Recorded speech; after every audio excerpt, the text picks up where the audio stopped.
Mamrita Priyadarshini, welcome to FBC News. A one-year-old baby has died in a tragic fire incident at Korovuto in Nandi yesterday afternoon. Neighbors managed to rescue 2 children from the fire, but were forced to watch helplessly as flames engulfed the house with the infant trapped inside. Christopher Chand reports. 10-year-old Zoid Hussein has lost his young sister. For a child as young as he is, the trauma is sure to haunt him forever. When FBC News arrived at the house, this policewoman was trying to comfort Zoid. He was with his father in a sugarcane field when the fire started. By the time they arrived, it was too late. It's horrific. I feel really bad. I didn't know. This is the first time such an incident like this has happened in my life. I never fight with anyone. I didn't even ask how the house got fire. Neighbors say the fire started after 3 o'clock.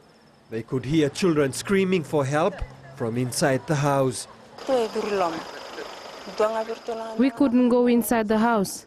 One of the boys tried going inside, but he couldn't. So he broke the louvers and got 2 of the children outside. It is alleged the mother locked the house with the 3 children inside. A 2-year-old girl and a 4-year-old boy were rushed to hospital due to the injuries they suffered. The house was locked from outside. The mother had gone to a neighbor's place. We think she left the stove on.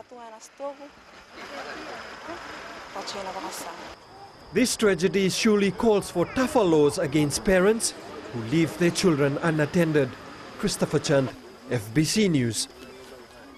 A 28-year-old man is dead while a 23-year-old is admitted at the Singatoka Hospital following a road accident this morning at Maui Bay outside Singatoka. Director Traffic SSP Mahesh says the vehicle they were in was traveling towards Suva when it went off the road and hit a post.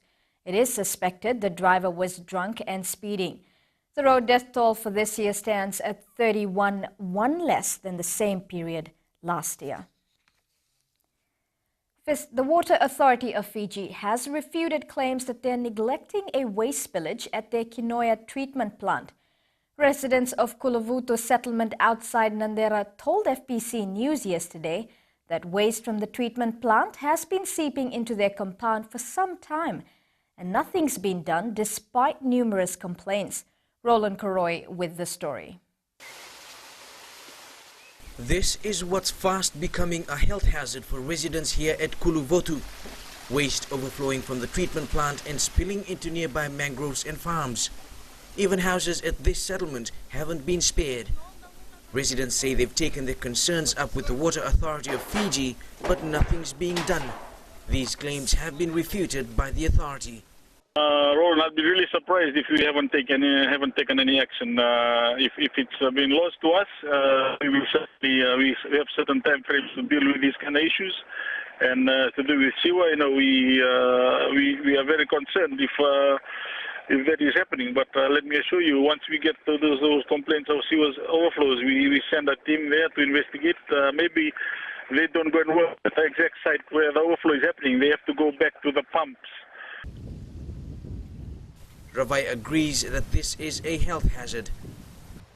We have to attack this from various fronts. Firstly, the overloading of our systems. Certain business houses or residences have connected illegally to our sewer system, and they put in connections, stormwater drain connections. This causes overflows, and with that overflow, sewage seeps into the environment. Also, the strain on trade waste. A lot of industries are just dumping all sorts of waste into the sewers without any pre-treatment. He goes on to say that overflows like these often happen when there's a breakdown in the plant or when there's very heavy rain. People living here may be doing so illegally as this is a squatter area, but the fact remains what's happening here is a major health hazard. The Water Authority of Fiji has given its assurances that it will visit this area and try to put an end to the spillage.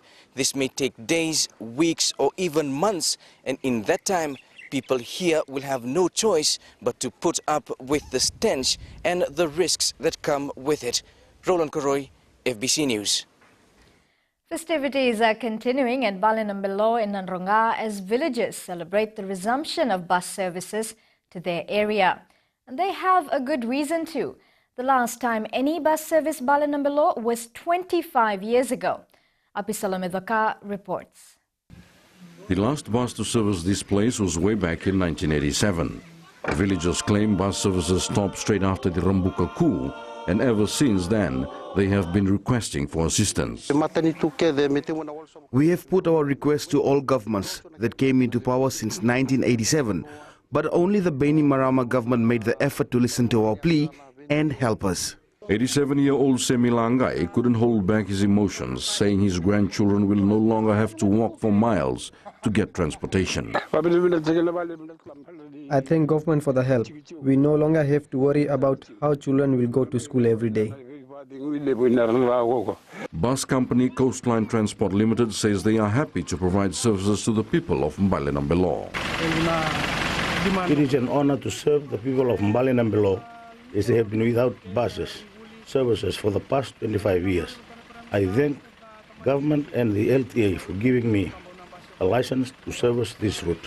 From paying $30 to get to Singatoka town, people here will now only have to pay $2. As for the government, they have this message. Thank you, Bainimarama!